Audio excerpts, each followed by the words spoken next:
Hello, this is Father David Nix, and I'm here in Barcelona. You can see behind me the Sagrada Familia. It's the new basilica being built here. I think they've been working on it for decades, and it's kind of weird. I thought I might hate it because it's modernist, but it's a weird mix of traditional and modern. And it's interesting because here I'm recording on the second class feast of the Archbasilica of the Holy Savior in Rome, where I was yesterday. And today is going to be putting together a few random topics to finally bring it together, and hopefully nobody comes and stops the video. Hopefully the pigeons around me don't knock over the little stand here. But I want to put three things on the back burner before we get to the main topic. Well, and then two of those three are actually going to make sense. They're actually going to dovetail in to today's topic. But the first is, someone texted me yesterday or sent me an email, "What are you doing in Greece?" And I said pretty much the same thing I do everywhere, which is read, write, hike while I pray the Psalms, and then I kind of live on like coffee and tea and snacks until I get like a cheap cheese pizza or something at night. And so most of my last pilgrimages were paid for by the other pilgrims.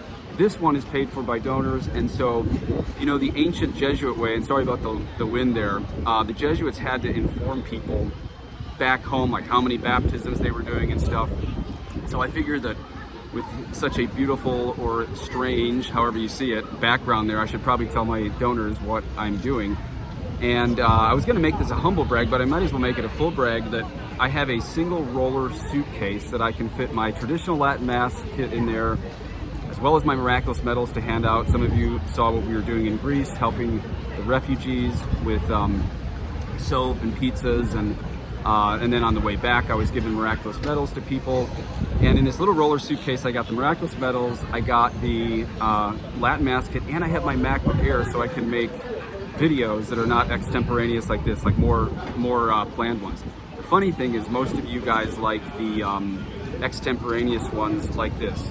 So this is just to say to my donors that if I'm just going to eat a cheese pizza every night, I might as well do it while trying to bring the mission to the road, since I can also do my podcasting on the way. And I wrote it into my rule of life as a hermit of my diocese to include travel and evangelization.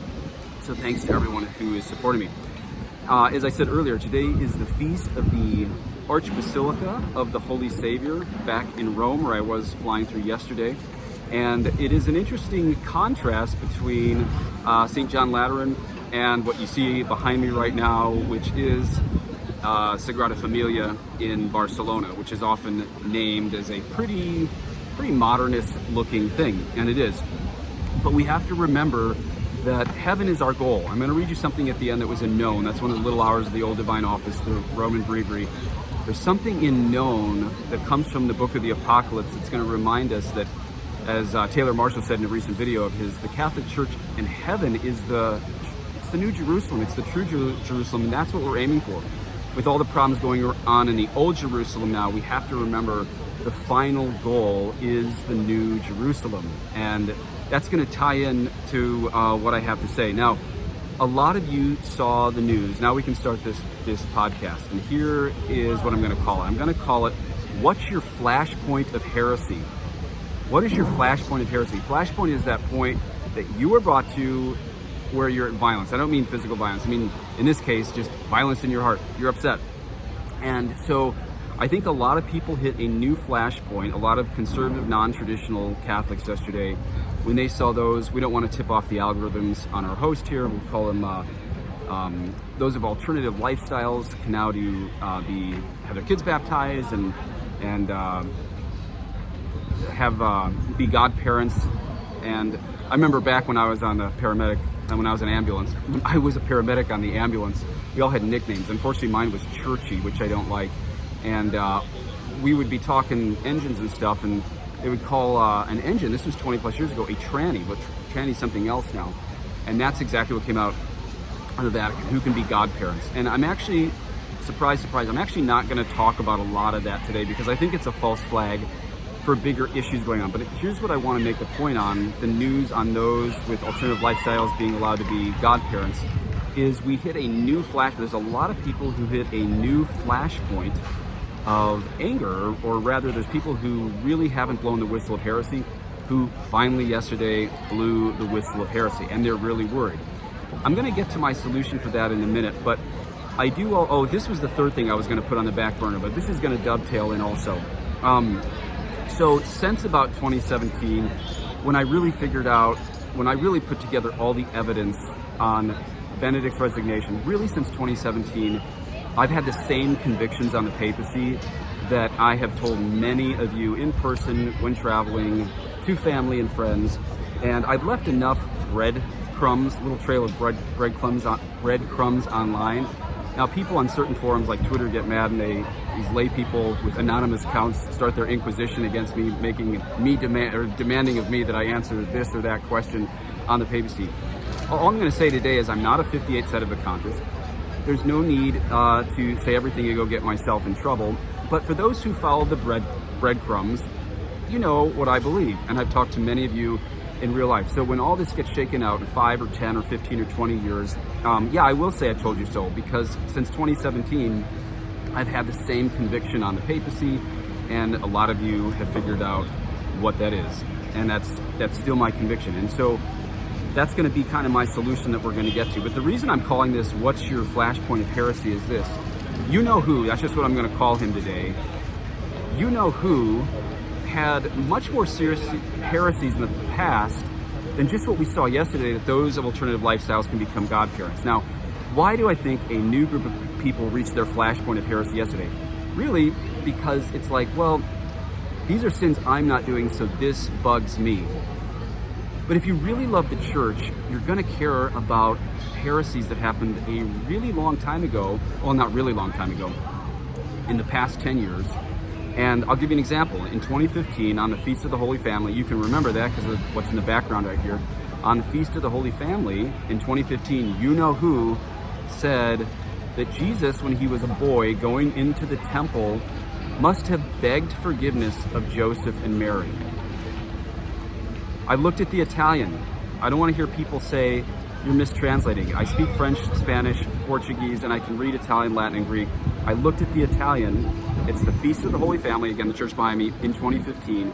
And you know who said that Jesus must have begged forgiveness of Joseph and Mary as he was found in the temple as a boy. Now, that doesn't just deny the divinity of Christ, that denies the sinless humanity of Christ. Is that not a more serious heresy than what had everybody freak out yesterday on alternative lifestyles as godparents? Again, what is your flashpoint of heresy? Is it just the yuck factor, the ick factor that happens to get you into, I don't know, the one thing you're not doing in your life or something? I don't mean to be negative to my listeners, but why is yesterday the flashpoint for so many people's lives at this point? Let me tell you another one. And this is one that I'd seen, but Michael Hickborn pointed it out to me, really how serious this is. That you know who, call him that, said that when Mary was at the foot of the cross, holding the body of Jesus, she wanted, not was tempted, I looked at the Italian again, Mary holding the body of Jesus at the foot of the cross wanted to look back in time and call Gabriel, the angel Gabriel, a liar. The word liar is literally in there in the Italian. That is blasphemy against Our Lady, that's blasphemy against the angel Gabriel, that's blasphemy against God himself. And there's people out there that think someone blaspheming Our Lady could possibly consecrate Russia the right way. You're insane. You are out of your mind if you think God is going to accept that. Besides, what we're going to talk about a little bit later, the false-based premise behind all of this. So, and by the way, both those instances, the Holy Family, Jesus begging forgiveness of his parents, and Mary wanting to call the angel Gabriel a liar, both of those are still on the Vatican website. I didn't get that from some rad trad website. That's still on the Vatican website. So all the people out there freaking out about the news on baptism and godparents yesterday, why did you reach your flashpoint of heresy yesterday and not in 2015 or 2017? Is it just because the ick factor finally maxed out for you? And so I think the solution to this is this, that, you know, Anne Barnhart made this point. We just need a few cardinals to say, did Benedict really resign? This is what Anne Barnhart's saying. And the other thing she points out is everyone trying to figure out all these issues needs to understand they're never going to figure out as long as they have this false base premise. The false base premise, which again, I might be a coward, not going to go into it. I've left the breadcrumbs for everybody to figure it out. No need to get myself in trouble, but I can point to other people and I can say, Anne is right.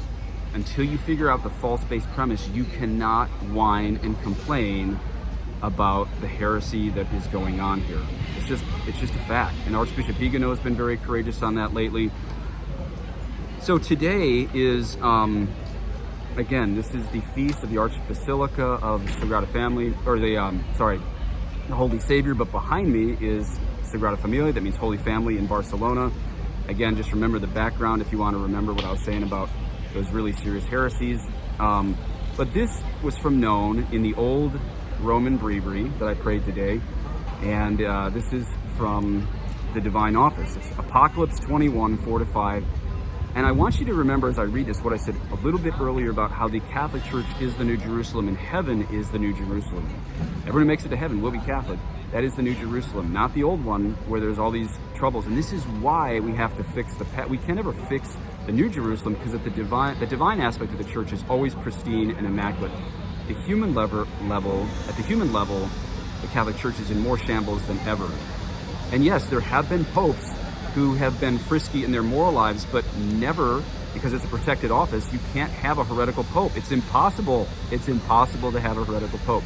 So this is the way I would put it. It's not that we have to clean up the New Jerusalem. We have to clean up the pathway to the New Jerusalem, and we need just a bishop, a few bishops, maybe Anne Barnhart said, a few bishops to really look at Benedict's resignation instead of like freaking out and barely squeaking out a dubia on extremely serious heresies, by the way, all the Christological ones were missed.